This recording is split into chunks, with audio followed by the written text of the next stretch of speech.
The Telepathic TV. This is television that you watch with your third eye, and I'm Neville Johnston. And I'm Mary Phelan, and our program is about raising our consciousness. We are in our 16th year of doing Telepathic TV together, and we've done a lot of subjects over the years. And if you would like to see some of our older shows here on FPA, maybe write in and let them know at FPA you'd be interested in seeing those. That would be a great thing. Yeah. But this is a newish show. It's May 5th, 2016. We are airing a mixture of older shows and newer shows and new shows. So anyway, tonight's subject is on the loss of a pet or a loved one. And that is something that we all face. We all face it in many different ways. And I thought maybe we could start the conversation and the dialogue about how do you deal with the loss of a pet? Now, one of the things is that our consciousness of animals has really shifted, and you got to admit that over the years. At one time, maybe that animals would be seen as a mascot or something useful to us, but not with a spirit or personality or soul. And they would die, and it's, oh, well, too bad about that. And our consciousness level of really bonding with animals, and I know we have bonded for many centuries with animals, but I think our cognition of that bond is getting stronger and stronger. And so many people are enduring a lot of grief involved over losing their animal friends.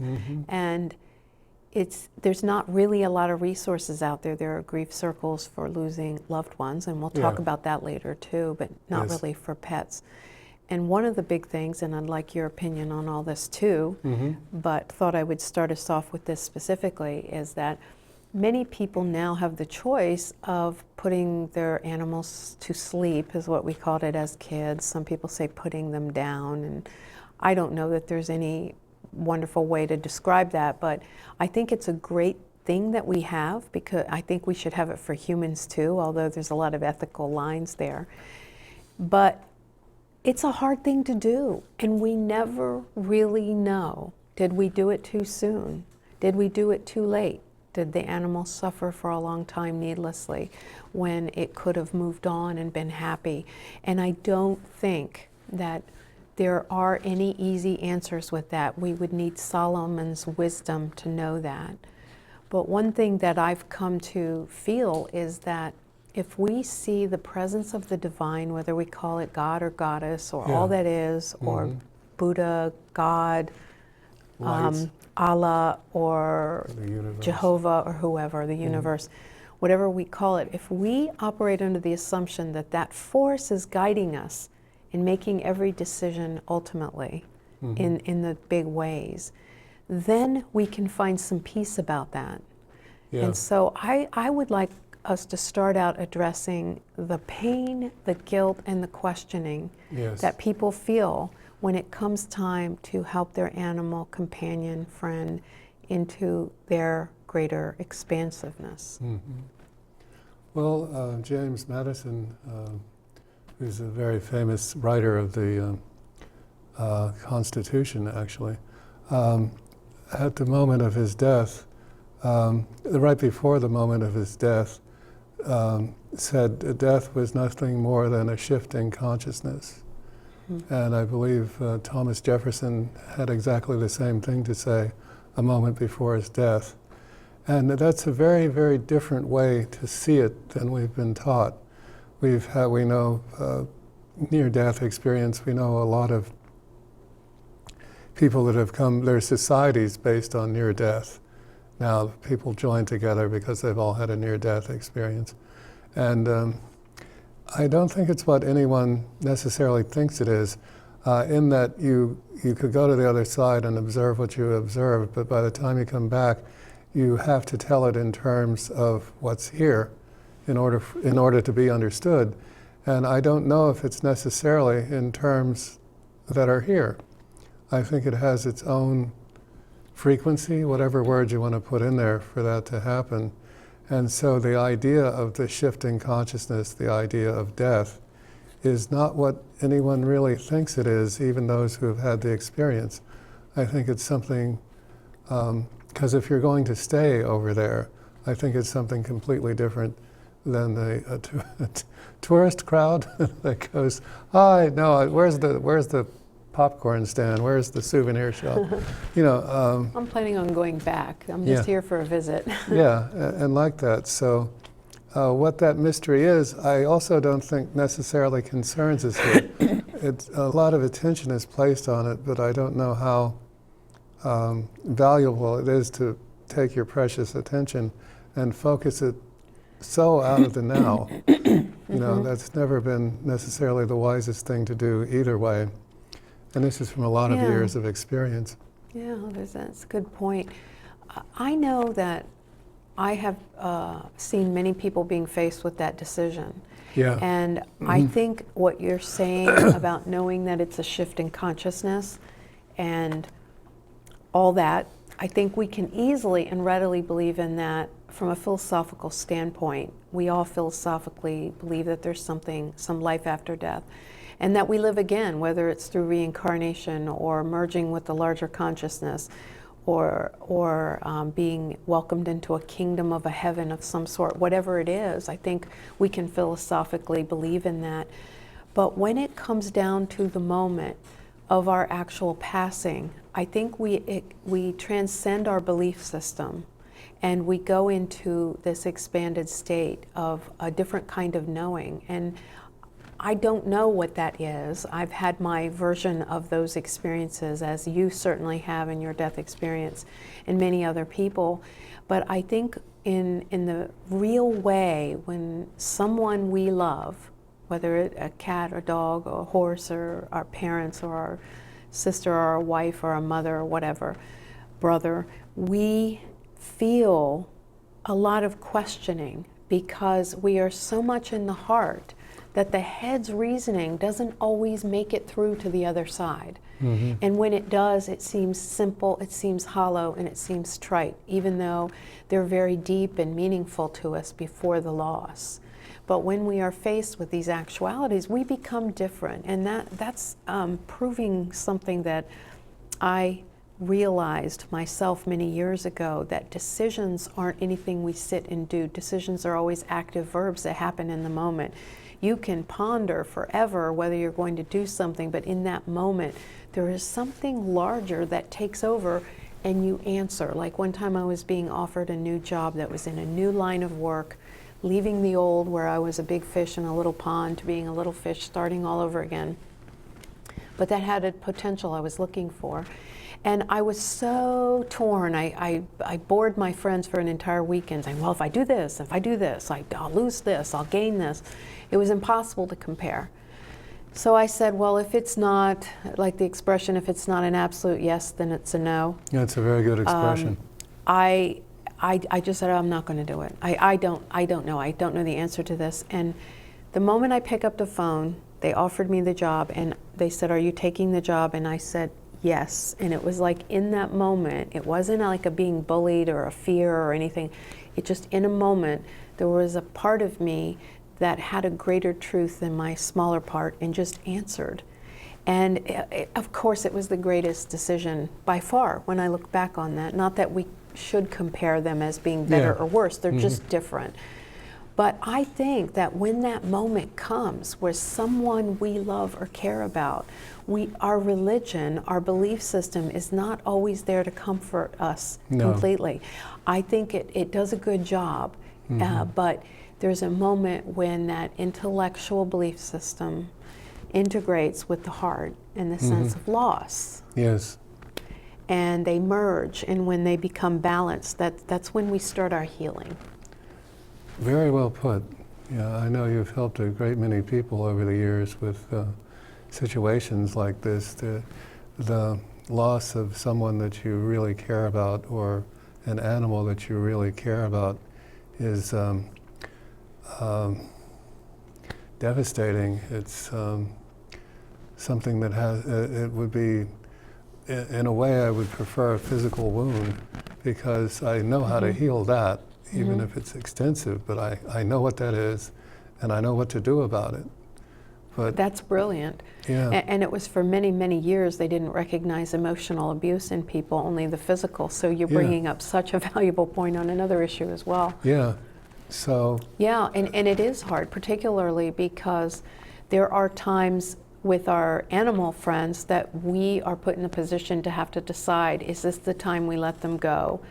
Is this in their best good with the greatest quality of life, the least amount of pain, but the longest life possible? And it feels like we're having to play God, and I've never met a person yet that ever felt completely okay. When their reasoning was able to come and comfort their emotions, they could get to a place of peace, but I think the emotional body never really knows the answer to that and can feel unsettled about that. And I have been in that position, and I've seen many people, and one time I asked myself, how could I be put in this position to play God? Yeah. And it actually happened with my own father. I had to make the decision to not extend his life, and it caused a great deal of suffering in a good condition God. that he was almost gone anyway. And I was put into that position to make that decision. And I feel that doctors are in that position. There are a lot of people in the position. I wasn't the only one. And I remember thinking, how on earth could I make these godlike decisions from this limited mind? Because I have my emotions, I have my attachments, I have my logic, I have all this, and it just felt overwhelming to me until I realized I either have to believe in that God presence that runs through all things, yes, or I believe in a God presence that's there sometimes. And it's the same question that I used to pose that from the Seth material many years ago. Do you live in a safe universe, or are you safe within the universe? And they sound the same, but they're not. Being safe within the universe means I'm safe, yes, I'm protected, but I'm protected from something. So there's some force that I'm always in contrary resistance of, and therefore I have to build walls and defenses to protect myself from it. Yeah. Or it's a safe universe no matter what it looks like. Yeah. And this is the case. Either God worked through my hands and moved my mouth to accept that job, or to say what I had to say about my father, or say what I've had to say about animals in the past, or whatever, or not. And it's my choice. It's my choice to believe that that force, in the end of the day, like in the Bible where it said Christ walked up and to Pontius Pilate. I don't really remember this scene because I read it many, many, many years ago, but he more or less said he walked up there and let God move his mouth, so to speak. oh yeah. Well, that would be the way to do it. There's so much in this. There's no real guidelines that we have. There's no working vocabulary for us to get across this information. Doctors use the term quality of life. Okay, and I see how that term came to be, but I don't know if that's something you can really judge, because somebody who's in a coma would have, well, you'd say zero quality of life, yet being in a coma, not that I have been, but you don't know where that might be that the person is. You really don't know. The realities are so shifting, and even closing your eyes and you're instantly in a different reality. So I don't think there's a real mechanism to determine the quality of life. Now, I understand Yes, very good. that you were an athlete and you're now not able to move your body, and you would say the quality of life. But then again, maybe that's the point at which, that's the point at which the person has gone into the deepest meditation that's ever going to be reached in that lifetime. Yeah. So you really cannot say. I do believe the person could say, I don't care for this, and push the button, I'm out of here, that sort of thing. Kevorkian, I believe, was the guy that was, and he wore a Founding Fathers costume while he was doing this, which I think was very interesting on 1,000 different levels. And I've seen sci-fi based on the places where they had everyone. There was a particular planet where everyone at a certain age agreed to end their life. Everybody agreed to live 80 years or 100 years or something, and then they would just, and it was done voluntarily until Was that one guy said, Soylent Green? no, this was a Star Trek item. same guy that played Winchester on MASH was the hero in it, and he decided he didn't want to do that. And he wanted to extend his life as long as it was going to go naturally. So we've wandered slightly off topic here, but it is still the idea of understanding what this is, the shift in consciousness. And by the way, Thomas Jefferson preceded James Madison by 10 years. I think James Madison was, by the way, quoting Thomas Jefferson. That's the last thing he said. Yeah, because I had heard that at Monticello as well as right, at... yeah. Just reminded me of that. Yeah. But how do we deal with the feeling of But loss? they were also going to try to artificially extend his life so he could die on July 4th, just like Madison and Adams did. Yeah, it was, I mean, Jefferson and Adams did. Right, right. Yeah. But he said no, he will go in his own timing. That was good of him. Well, I think that this all is predicated on this idea that death is terrible, and I think that we have swung ever since the Karen Ann Quinlan, do you guys remember that Yeah. from all those years ago, that they kept her alive even though she was technically a vegetable, which was such a lovely term. I love that. Yes. Although vegetables are wonderful and nutritious things, so maybe it's better than to say other terms. But anyway, just keeping a body alive and interfering too much, I think that we skew from one side to the other Yeah. to where the quality of life, meaning that you're laying there suffering or there's not any kind of thing other than sitting in a bed paralyzed looking at a ceiling or something like that, Yeah. as opposed to being able to live and enjoy life. But you brought up a very good point. Who's to say that?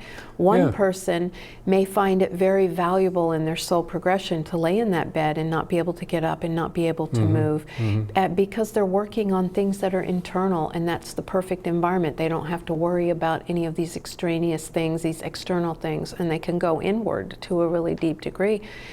To another person, it could be like a living hell, where they're held in a claustrophobic jail cell called their body, and we don't know this. And here's where we think, just like back in the movie Rabbit Proof Fence and what they did with the Native children early on, where everybody maybe even had an idea that this was best, that this civilized, quote unquote, world was better, and that they were taking people and putting them in a better place. This idea that we know what is right for another person. Yeah. I really feel that even though many people over the course of history have genuinely thought they were doing the best thing for another person, whether it was your children, your father, sending people to a home, putting whatever, we can never know. And we just have to accept that about ourselves and trust that what ends up in the end is going to be on a greater progression of the all, the divine, and going into a better place. Because we're all fallible. It is true. We are mistake makers and are forgiven. We are not sinners and condemned to hell. The word sin, in the original Christ translation from our Aramaic, means mistake, not sin.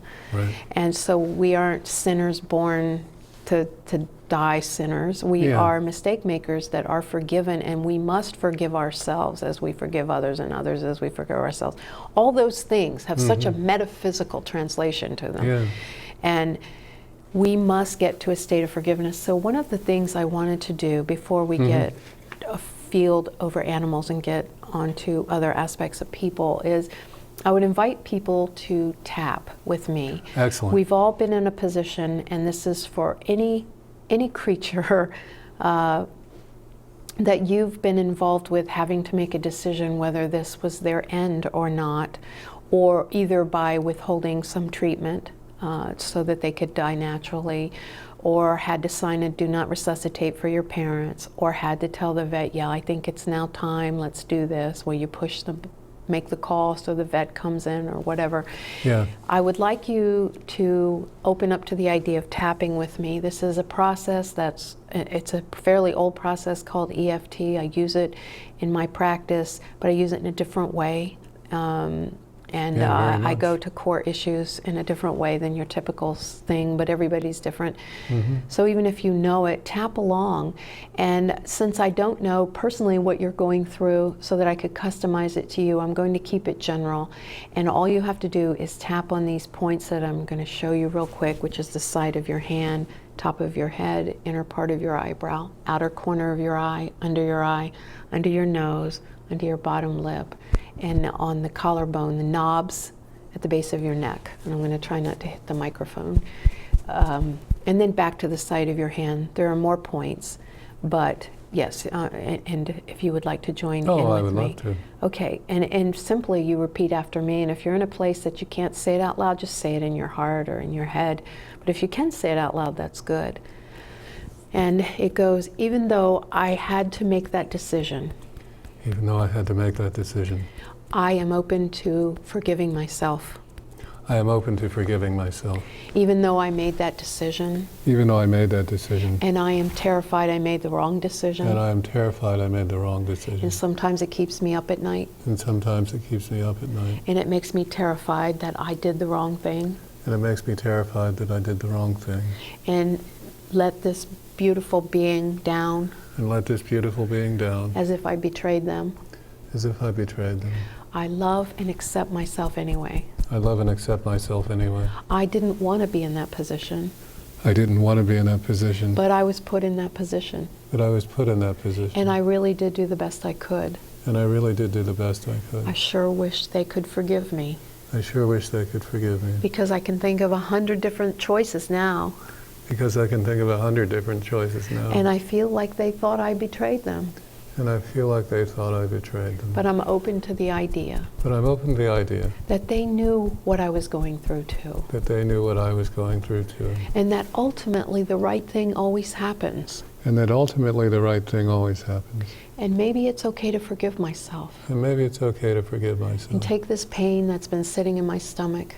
And take this pain that's been sitting in my stomach. This ache that's been in my heart. This ache that's been in my heart. This emptiness in my life.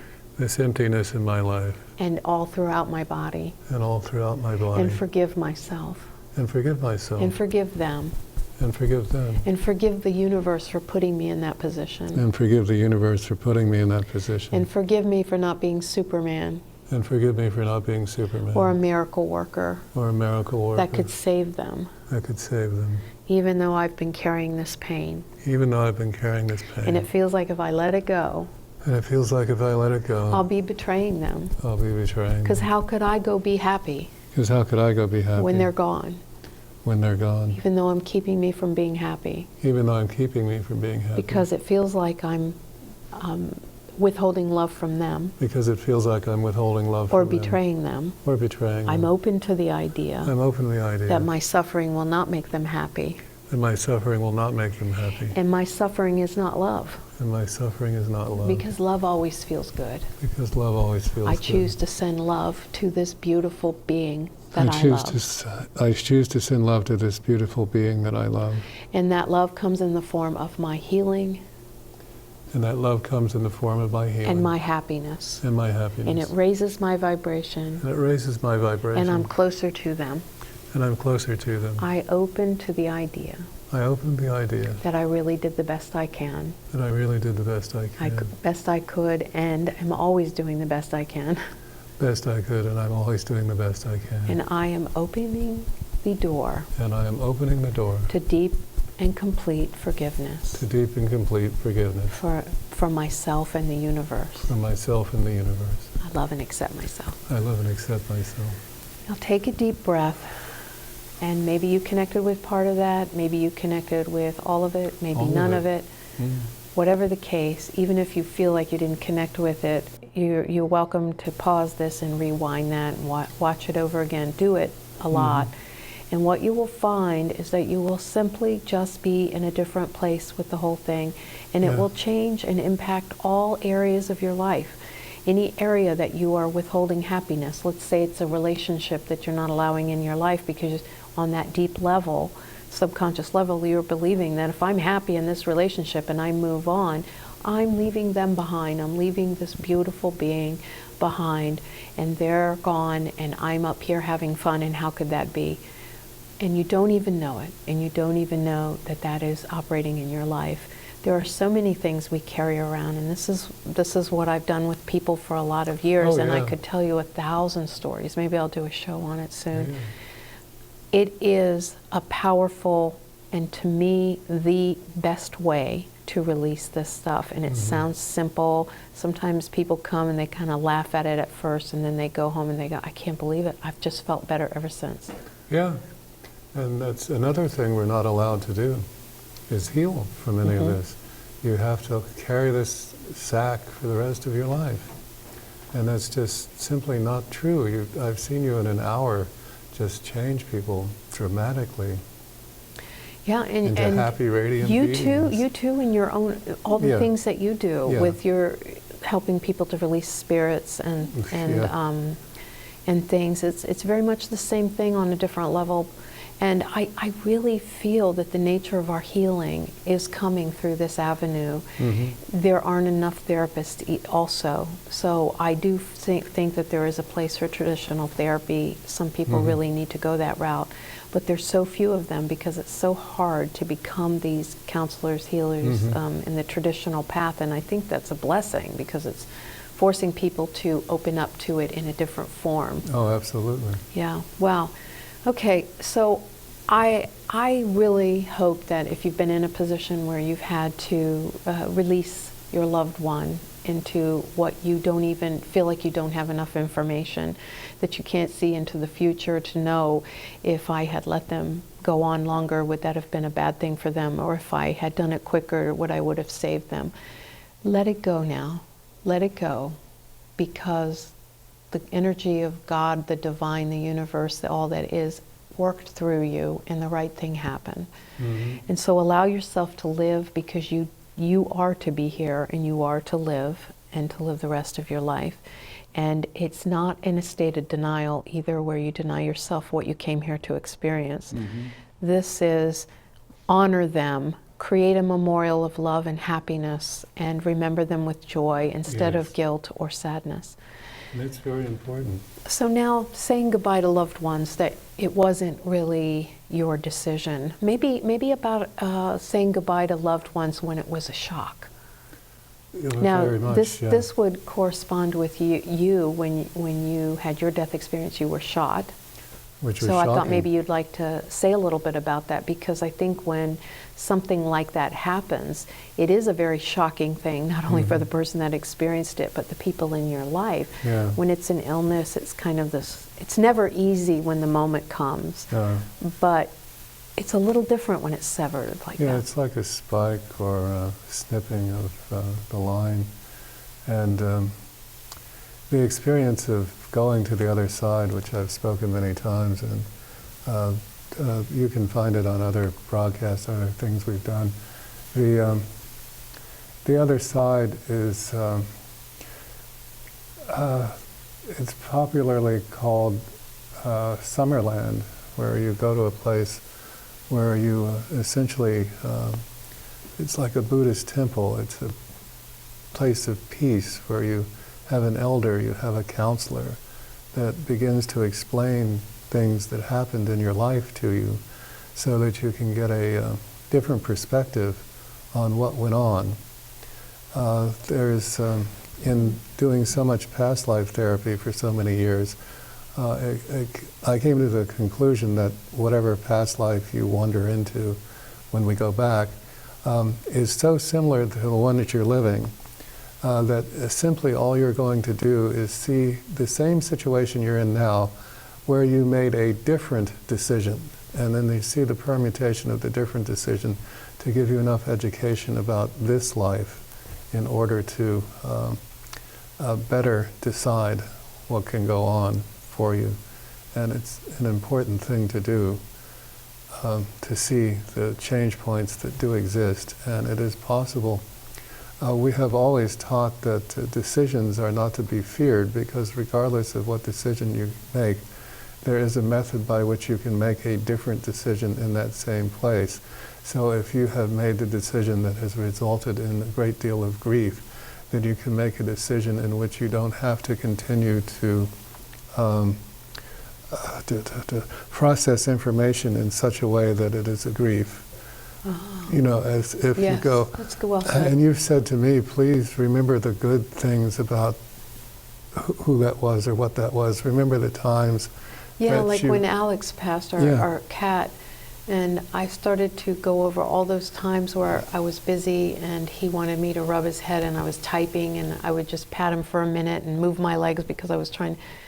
And I said, I made the choice to remember those far lesser times that I ignored his love. I chose to remember all the times I did pet him. Yeah. Yeah. And it's one of the major human foibles of programming that we come with. I know I spent a lifetime pushing love away from me. It's only when we began to work together that I recognized how extensive that has been. And from day one in my life, anything that was loving, I would push it away. And I think there are so many, many, many, many people that do that. And then when especially men, because men are not allowed to receive. They're Right. not allowed to have feelings. They're not allowed to be loved. Yeah. They have to be John Wayne. Yeah. Yeah. And especially when you're struck by that moment of grief and you can no longer push it away. You just are not capable of pushing it away. And the only thing you can do is just be open to it. And that's the method by which you can step out of that grief, is by just accepting it and then recognizing the grief was a form of love that you had refused. Yeah. Because when I find major change points in this timeline in this life where I have pushed away from me what is love, it is now a form of grief. Okay, so Yeah. it is possible to rewrite your timeline by making different choices in the future of your timeline, by allowing yourself to accept the love that was offered there and to receive it and to honor it and build a memorial to it and go to that place. And That is so beautiful, and boy, what a spectacular way of doing that. And you said that so well. I'll have to play the tape. I don't know what I said. Yeah, I think that's so wonderful. And Yeah. whether we call that soul retrieval, rewriting our timeline, or what you Yeah. said, the essence of it is exactly what you said. We Yeah. have to get back to those impact points and rewrite it. Yeah. And that's one of the things the tapping does, is it reframes Yes. it into a new concept, like whether we reframe it into a larger understanding that Yeah. that the divine was making the decision, Yeah. even though it felt like us. Yeah. And no matter how much indecision we went through, it was always the right decision that we made. Yeah. And then rewriting that is Yeah. the healing and reframing it. Exactly. I remember I worked with someone years ago who, when they were a child, their father was wanting them to go with him, and they were just a kid. He was watching TV or something, and so he elected not to go because he was watching TV. But then his father ended up being involved in an accident or some kind of God. thing where he was killed. And so the child grew up to think that it was his fault. Now, when we reframed it as maybe his father's spirit really didn't want him to come and made him get hypnotized by the cartoon so that he wasn't killed too, it was completely reframed, and he was able to let go of it in a moment. And I could really I've really done thousands and thousands of these sessions, Yes. and you get to have a certain experience level with it where you know where to go with things and what it's about. And I have seen people go from a lifetime of walking hunched back in a metaphoric way, carrying something, to being able to stand upright afterwards. And sometimes that acts out in the body as well. Oh, yeah. And it's nothing about me personally. I think that it's just a synergy that opens up when someone's ready to heal. But the good news is when you're ready, whether it's through what I do or what you do, or what anyone does, the healer will show. You know how they say when the student is ready, the teacher will come? When the person to be healed is ready, the healer will come. Sometimes it's turning on an episode of Telepathic TV right at the right time. Other times it might be overhearing something said on Seinfeld that just blows apart and reframes this whole traumatic paradigm going Yeah, on in your head. Or it could be going to a specific type of healing, even an energy healing or whatever. Somebody can just walk up to you in the park and say 5 words, and the rest of your life That's is right. a different place. For you, it was thought creates, and where you place your attention grows. And to me, it's when I read the words of Seth back in the late 70s or early 80s, your beliefs create your reality. Yeah, Those words, and I said, oh, that's true. I knew it was true. It was like an echo that reverberated through my whole being. And we will find those words. And maybe you've heard it on our show 1,000 times, and maybe the 1,001st time is when you go, oh, I get what you mean. Yeah. It's a convergence of awareness, timing, the path, the circumstances going on in life. And sometimes they just converge and you have those ahas. Watershed moments is what we would say. Remember after we were talking about that from the book. And I think that we all have them. And it's important too to honor the people that helped get you there.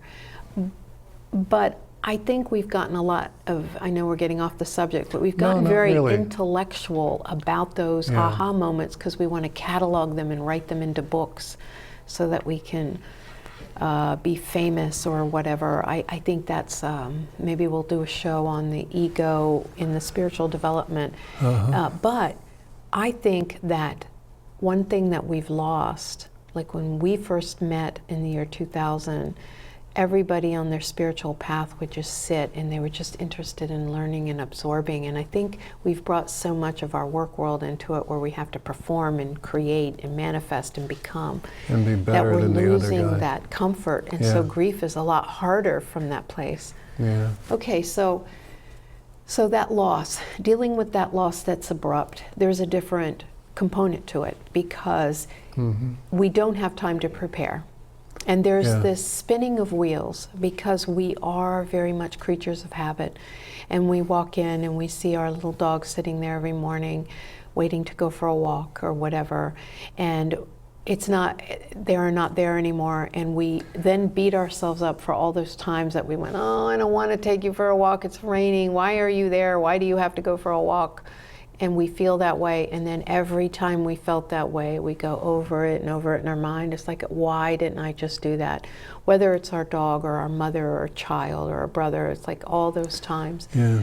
I happen to have lost a lot of people in my life. My sister, a brother, a mother, a father, a best friend, and many other very close friends over the years, as well as my husband, even though it was to brain damage to where his personality was no longer there. In effect, he passed as well, because I've never had a conversation with him since then.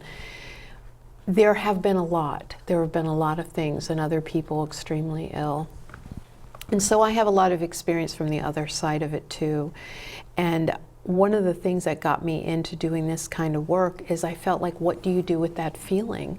I remember when my mother died, and it wasn't unexpected. She was in the hospital, she wasn't well, but we didn't expect her to pass. It was so abrupt, and that she was the first one in my family, apart from the lady that was babysitting me when I was 3, and she had a stroke while babysitting me. That was my first experience.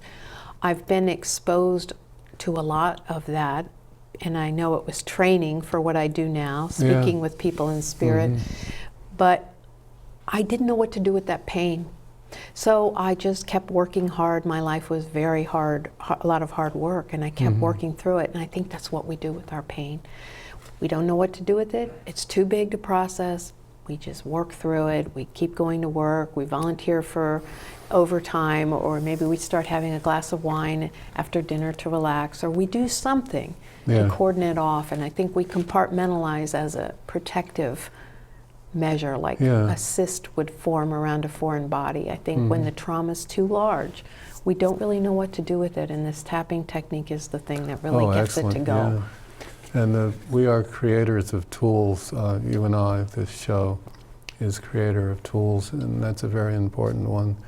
And we have 700 hours of easily. techniques and tools from the past. So really, if you would like to see our old shows, if you could write a letter to FBA, you can go to the website and follow us on YouTube as well, because all those old shows will be up on YouTube, and we'd like to be in a position to air them here as well. But I think if they knew that people were interested, maybe that would be an easier thing for us to be able to do. But YouTube seems to be the way to go these days. You can go there right now and watch a lot of them. Yeah, and it's all gratis, that is the thing. all there. And we decided that the way, that when we first began this in the millennia, when this was forming as what it is now, we decided that what it was to wake up the world, and we did not ask to be reimbursed for it. And I think that was a basis of a trueness that's, because it's, I believe we were very noble to do it that way, is what I'm saying. Well, I would say that this is a big thing in spiritual work about reimbursement or whatever, and I know we don't talk of money on the show at all, but everybody's entitled to make a living. Oh yeah. Whether you're a priest or a lawyer, it's still that. But I would say that I, in the equivalent, have given many hundreds of thousands of dollars of my time and energy away. All my decks are free that one can view, and we're not allowed to say our website or anything, but they're perfectly free. I've got many meditations. We've got hundreds of hours of podcasting, hundreds of hours of telepathic TV posted, all of that on my own time and dime. And much that I do through email, through people who write, and that we have offered a community service for this. Yes. And I do know from feedback over the years, we've helped many, many thousands of people feel better about their lives. So partake in all that is out there. Well, I would say that one of the things about grief, and maybe I'll bring up the idea of the male emotional processor versus the female emotional processor. Sure. Something that had come up not all that long ago, where I was upset about something and somebody was saying, tried to make it about me being upset instead of what I was upset about. I found that this is an issue for women in the workplace too, that overall the world judges emotion, whether it's in the form of males as children saying, quit crying, be a man, and not letting boys cry. If boys weren't supposed to cry, boys would not have tears. Boys would not feel sad. Boys would not want to cry. Boys are allowed to cry. It's not a sex thing. It's nothing to do with that. That's a cultural, egoic, fearful thing that did not allow boys to cry. So what happens with a large percentage of the male population is they grow up not being able to express love and emotions unless it's like sexually, or there's a few outlets that men are allowed to express themselves. Sports Usually fans. it's motorcycles or something. But if it's in this acceptable range, and I think that men just don't know how to express their emotions. And if you don't know how, and you can't name them, and you're not allowed to name them or quantify them, they become islands. And what connects the islands of feeling and thought in our brain are our words. And when we talk about our feelings, it connects that feeling with that feeling and this knowing and this intellectual concept, and you become aware. You become conscious, and everything opens up and you have a bigger picture. But men do not use words typically because of training of young children. Yes. And so they don't get connected. So they will wander through in their mind into this place that hurts, and they go, I gotta get out of here, let me go over there. And I am writing a book about the healing of the man, because I feel that we as women also believe that the emotion is a terrible thing, but we were allowed to live uniting those different feelings and arriving at another picture, but we were shamed during it. Yeah. That you're a lunatic, you're a raving, hysterical woman, we got to give you shock therapy and lock you in mental hospitals so that the husband can find another new and improved wife, and you're over there in that mental hospital because you actually know how to reason through your feelings and do something. But a lot of women get stuck in the feeling that just goes around and around like a treadmill and never getting anywhere. The secret to happiness, the secret to the upgrading of the planet Earth is through our emotional body. I have said that since day one of my life. Absolutely. I will continue to say this till the end of my life. I have just seen too much to say otherwise. Yeah. And I would wish healing for the world to accept emotion, because when men repress and suppress emotion long enough, guess what happens? War, a disparagement of other people's emotion, which is an emotion, which is a passive-aggressive type of emotion. When you're blaming someone else for having a feeling, you're having a feeling. Guess what? Wake up, you're having a feeling. Yeah. Oh no, call the police. But if you remember George Bush saying, "Read my lips," that was like a teenager saying something. I mean, it was such an unrefined emotion. Yeah, very much. You know. Yeah, and everyone said, "What lips?" Yeah, because lips represent the ability to feel. Very unknown to humans is the idea of the development of the embryo, and we have this idea that the tube torus that forms and separates and becomes the digestive system along with all the rest of the body, and therefore we would presume that we were born ass kissing, but it's not true. The lips were connected to the heart, and they remain. And the upper lip, well, we can do another show on face reading, but there's very specific information about the lips and what they represent. That's why humans kiss, because it opens the heart. Yeah, exactly, and blood flow and a number of other things. But yeah, no, that's very true. And the expression of feelings through the mouth, that's very important. Yes. And very little known, and certainly there could be a show on such a thing. But we'd want to do illustration and show, very specific things about that, because there's a lot of really specific information about the way in which we do this. So the idea of what we've come into this show to assist people with is the idea of releasing that grief that comes as a shock, releasing the grief, which brings us to the idea that self-forgiving, we were discussing this in pre-production, self-love and self-forgiving are pretty much synonyms. And well, I agree, and I know I waned a bit off that topic of the abrupt passing, but time really does. They say time heals all wounds. It's been my experience that experiences heal all wounds, because you can not have an experience between you and that grief, and it will take 20 years, or you could put a lot of things in there, and in a year you could start feeling significantly better. So my advice to you, if you are in a state of grief, whether now or it was in the past that you're still feeling, do stuff. You won't feel like it. You won't feel like getting up off the couch. You won't feel like doing anything. This seems like some simple little advice that somebody that has no idea what you're feeling is telling you.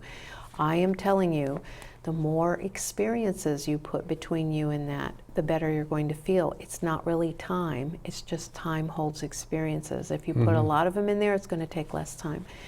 And that's very well put. And also, to honor people, come up with a memory book that is such a funny memory, write stories, and have that book on the shelf. That's a far better way to remember them, and then, oh my God, why didn't I go up there yesterday to the hospital? I didn't know they were going to pass so quickly. It's a much better thing to do that, because you're honoring them at a higher frequency. Do things, move things around so the little holes of where they used to sit or lay, just change the space or honor it in some way. Now, one other thing, I know we're getting a little bit low on time, I wanted to cover the slower coming passings, where someone has a long drawn out illness, and the issue with that is you keep like right on the edge. It's like having a balloon getting ready to pop, and you're going through that level of stress. And so in some ways it seems like, oh, that's much better because I can get used to it. But it is such a taxing thing on the emotional body because you don't know when it's going to happen. And like I'm going back to the story with my mother because I think people can relate to it. I didn't expect her to pass, and after being in the hospital for 2 weeks, you can't go every night from that point because you have children that need to go do things. But yet if you knew she was only going to live 3 weeks, you would have been there every night. Yeah. And so you never know when that's going to happen, and it becomes very stressful. You have no idea. Secondly, when a person passes that way, you tend to hear people say, well, at least you knew it was coming.